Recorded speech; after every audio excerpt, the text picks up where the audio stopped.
The movie Haridas, directed by Kumaravelan, is an unusual film in that it deals with a problem called autism.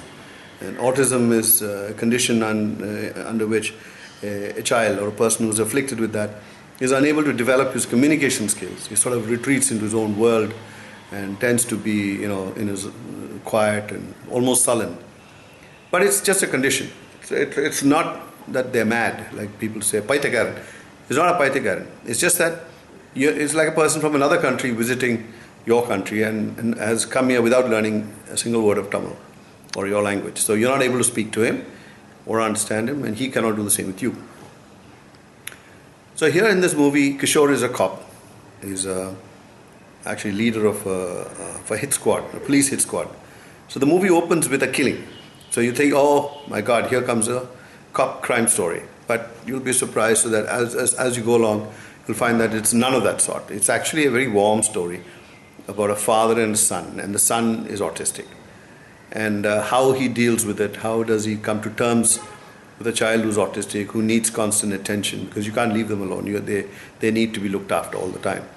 So until the start of the film, so to say, the child was along with his mother in his village. And she actually tells him, have you given it a thought? I won't live forever. And after I die, who will look after this child? So that sets him thinking. And as if it was all perfect timing or on cue, his mother does pass away. And then he decides to go and bring his child back with him, rather than leave him in the village with his other folks. They actually volunteer, in all fairness to them. But he says, no, I think I'll look after him myself. So he brings him back to town, into the police headquarters, and he tries to deal with his son. He's unable to communicate with him. It's very frustrating because he does his own thing. He suddenly take off somewhere. He's fascinated with a little horse that he has got. He's got a little model horse in his hand. Anyway, so the beginning of the movie is about this one father-son relationship building slowly. It is frustrating, but still he understands the boy a little more. And he's kind. He doesn't lose his temper like a lot of people will. Doesn't slap him around, but is patient. Then he goes to school, and this is headmistress with a very acid tongue. She tells him in no uncertain terms, listen, your son is, I don't want to call him crazy, but he's not normal. And this is not a school for that. This is a normal corporation school. So we don't have trained staff for all this. But then she said, there's one teacher who may be able to handle him, so you better go and see her. So he goes and sees her, and that's Sneha. And she acts as a teacher. She's single, she's young, she's unmarried.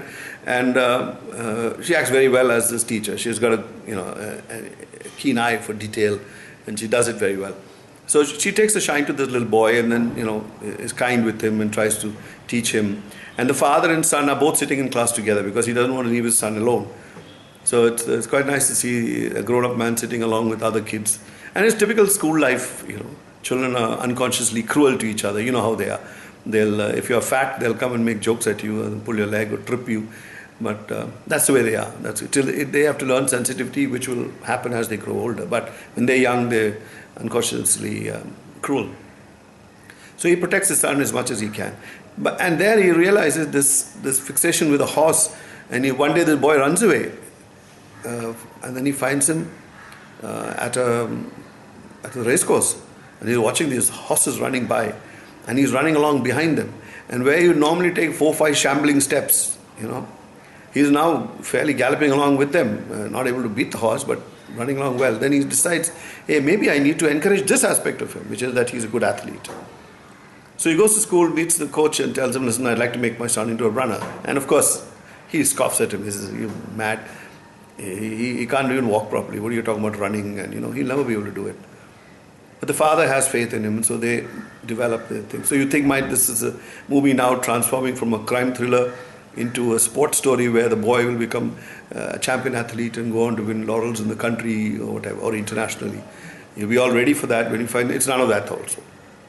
It's just a father trying to rehabilitate his son and a teacher who's kind enough to look after him, or at least look at him sympathetically. There's a hint of a romance between the two, Kishore and Sneha, but nothing comes out of it. The director doesn't make it a point. He doesn't offer any proof, but except that her closest friend often ribs her, makes fun of her, saying that, hey, you're interested in the father, which is all dismissed by Sneha. So it's not that it is on. The thing was, when the movie opened, the early scenes, particularly in that tea shop where the kill takes place, and then the scenes outside, it is so good in quality. The photography, the cinematography is awesome. The lighting is beautiful. The sharpness and the quality of the pictures are so beautiful. So I just wondered who shot this movie. I mean, I missed the credits during the roll. So when the movie was over and I went outside, I checked, and it was no wonder it was so good. It was Ratnavel. He's known as Randy in the business. It's a strange short form for Ratnavel. But that's the man who did it. He's done movies like Endiran, big budget movies where I'm sure he must have had trillions of light units filling up, scenes as far as the eye can see. But here he uses natural light and all that very, very nicely done. I could see, why he is what he is, or why he's rated as high as he is. People think, for a movie, what the hell, you go get yourself a cinematographer from television, give him a camera and say, go shoot. But you can see that's not enough. You need to know your business, and this little bit shows you why it's important to get a good cinematographer in your film, and that really helped in this movie. Because there are no massive action scenes and all, it is just the quality of what unfolds that is going to grip you. So the movie goes along like that, and of course in the end there is a confrontation between the villain and our hero, and the fight takes place in a go-down as usual, with all sorts of metal parts lying around, and then they beat each other to pulp. Finally the villain dies, but so he's standing out there and he whips his, Kishore whips his mobile phone out to call his friends and ask them, where the hell are you guys? They're supposed to meet together, but they don't turn up in time. So he has to take on this entire gang by himself. So he does that and beats them. But, while he's talking on the phone, so it's a tight close-up of the frame, and suddenly you hear that ominous sound, and you realize that when the camera pulls back, that he's been stabbed. And that never ceases to amaze me. How come a police officer who's got such sharp reflexes and he can hear a cat approaching him at 50 feet, is unable to hear this clumsy, fat villain who comes up, a villain's assistant, who comes up shambling after the fight, and then he stabs him. He never heard him. But that's what they do in cinema all the time, because the end has got to be abrupt. So if everybody in the audience sees the man approaching from the back, then they'll all start yelling, hey, watch out, watch out. But anyway, there's no time for anybody to do that, because he sneaks upon him and that's the end of the villain. I mean the hero, I think, because we're not shown that he died, but I presume he dies in the movie. So it's an attempt at showing autism, not a very great, serious attempt at unraveling the mysteries of this condition, but at least they've tried to bring in something different. It's not something people like to see or spend money to go watch. It's not like fantasy. It's real. It's just real enough to just leap up and bite you in your ass if it happens to you.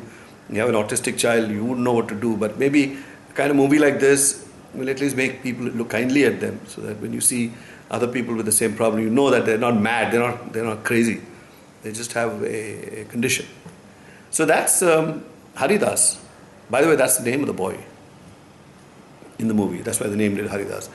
And great effort by Kumaravel. It is touching in parts. It might bring a lump to your throat, but not too much of it. It's a very good watch and an excellent film, and you ought to go and see it. That's Haridas.